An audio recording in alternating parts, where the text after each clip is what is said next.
let's do Broken, because Luke wasn't here last week to discuss it, and well, full disclosure, I haven't seen Ep 2. Full disclosure.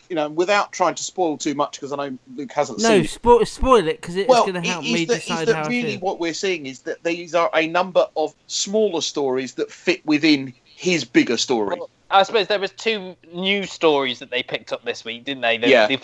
The smaller one was this woman who'd stolen a lot of money to fund her gambling addiction and was now wanted to kill herself. And she popped up like in 2 confession sessions, easy for me to say, with Sean Bean's Michael. And I liked their interactions together. I don't know what you thought, because she was quite this sort of upfront, like quite almost...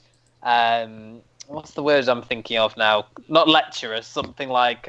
quite forward. Quite brassy, wasn't she? Brassy, that's a good word. Yeah, flirtatious. She was quite upfront about her infidelities and the money, and also she was unafraid of challenging Michael, which I thought was interesting because he was being very open about the fact that he's done things in his past that he wasn't happy about, in a way to try and relate to her. But in the end, it turned like, what did you do? What did you do? Yeah, and he did reveal a bit about what his previous problems were. Just to point before we go into the other bit of the story, when I went to the screening, Jimmy McGovern said that this wasn't meant to be political, and then you watch the other story about this he's sort of a mentally disturbed boy whose mother is like one of his horrible sort of devout parishioners basically, and he helps her a lot. The boy basically gets kicked out of the... Would it be a secure unit, I suppose, wouldn't it? No, it's some version of like a special school or something. Yeah, like but that. Basically, he's told he has to leave because he's the least unwell.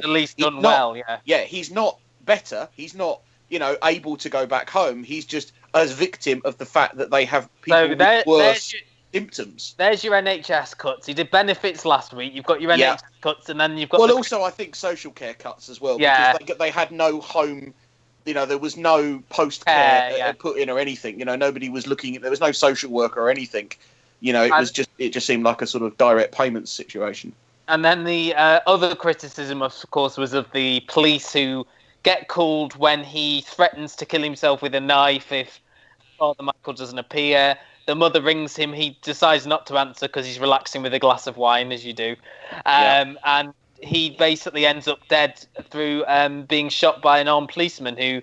He gets blinded by a pepper spray from your mate Ashley Loftus, Luke. She's in this one. Oh, I forgot. And she's going to be in the next one as well. I mean, that's the thing. The storyline involving the police is going to carry over into the next story, which I think is excellent. So then he comes onto in the garden, waving the knife around, not being able to see, and he's gunned down by an armed policeman and dies.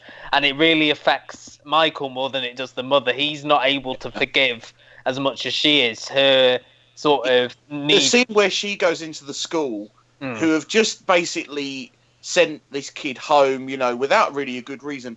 She basically forgives them and says, I want to thank you so much for the life you gave him. And you can just see Sean Bean seething in the corner. Yeah. I enjoyed this episode more, I think, than the first one. It felt a little bit less cliche. There was more going on.